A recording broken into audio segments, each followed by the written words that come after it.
Well, Arkansas PBS supporters got the news they were hoping for today. The Arkansas TV Commission voted to reverse previous decisions to end the PBS program after supporters raised more than $2 million to cover the network's membership fees.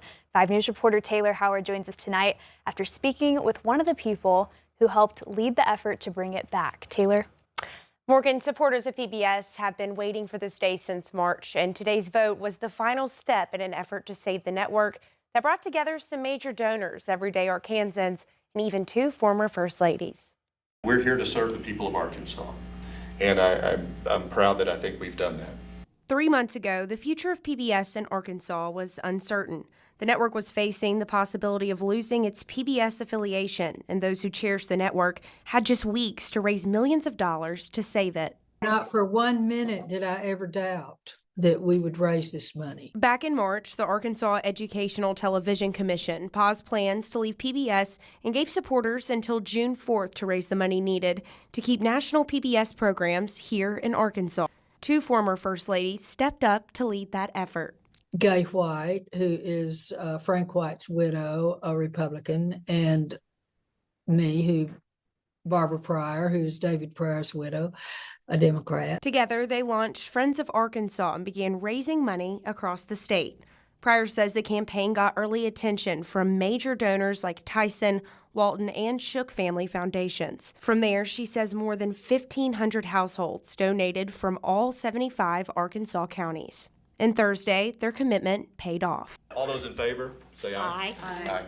Commissioners voted unanimously 8-0 to reverse their December decision to leave PBS. The vote also scrapped plans to rebrand the network as Arkansas TV and keep national PBS programming in Arkansas through at least 2027. I think that we've got a great lesson here to learn, that when we all, as Kermit the Frog says, when we all pull together, we can do anything. Pryor tells me one of the biggest reasons she fought for PBS is because of those in rural areas and parts of the state. PBS is still one of the most accessible sources of educational programming because it doesn't require a streaming subscription. All right, Taylor, so now that this has happened, what comes next? Morgan, Pryor told me that their effort is still ongoing. She says many of the donors who helped save the program this year have also committed to help cover the next 2 years, which gives the network some added stability going forward. Morgan. All right, Taylor, thank you so much for that report. Well, continuing coverage of the deadly house fire in Dyer, where 1 woman was killed and a Crawford County Sheriff's deputy was seriously hurt and is in the ICU tonight. Fellow first responders are now working to help cover some of his medical expenses. While 3 people escaped the burning home yesterday morning, Deputy Robin Gaines ran inside to save the remaining woman but was unable to reach her. Gaines' friend, Devinley Milliken, who's helping organize an online fundraiser, says Gaines' actions are just another example of the selflessness he has shown throughout his career. She says Gaines also survived a stabbing in the line of duty in 2021. I was not surprised at all. Honestly, if somebody would ask me blindly, which officer do you think would have done this? My first answer would have always been Officer Gaines. He's just that type of person. Milliken says she's also planning a community softball fundraiser in the coming weeks to support Gaines and his family.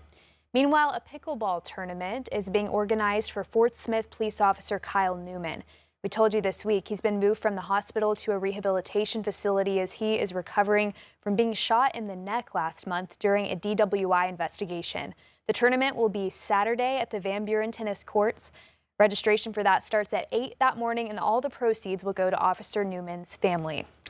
Well, this is a murder case that drew national attention, and tonight it is now dismissed. Lonoke County Sheriff candidate Aaron Spencer had his charges dropped after a judge ruled that police mishandled evidence. Spencer now appears to have a clear path to the sheriff job. Catherine Rowley gives us a quick recap of what we learned today and what comes next.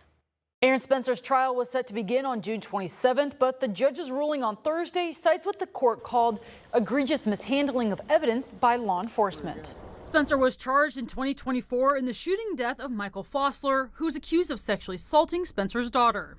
The SD card and dash footage from Fossler's truck is at the center of the ruling. According to the order from Judge Ralph Wilson, investigators removed and reviewed the camera's memory card, but did not properly document it, enter the contents into evidence, or preserve it. Spencer's defense argued that the footage could have been key to his self-defense claim. The judge agreed the potential value of the lost evidence may have deprived Spencer of the opportunity to fully present his defense. Aaron Casanelli, who represented Spencer, said in a statement that the court did what it's supposed to do, protect rights and hold law enforcement accountable. Spencer, through his attorney, said his focus is now on his family and returning to a normal life. He is asking for privacy. That was Catherine Rowley reporting. Lonoke County officials say they're now working on getting a statement out on the dismissal, and while the case has been dismissed, there could be an appeal to the higher courts. Well, as XNA gets ready to finish a major project, it's already looking ahead to the next.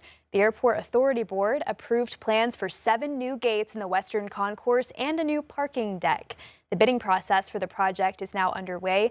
We don't have details on estimated costs for that part, but the new parking deck and adjacent landscape plaza will cost close to $2 million. The board is expected to discuss bids next month, and the board also voted to increase pickup and drop-off fees with Uber and Lyft.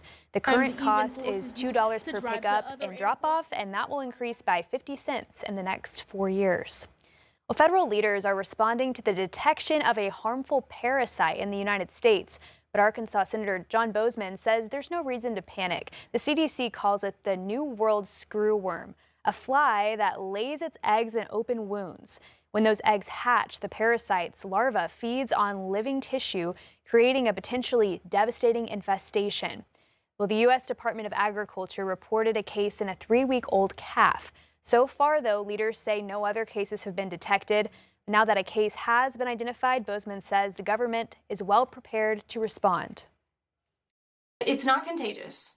It is a parasite, so that one infected animal is not going to spread it by bumping into its counterpart or sneezing on its counterpart.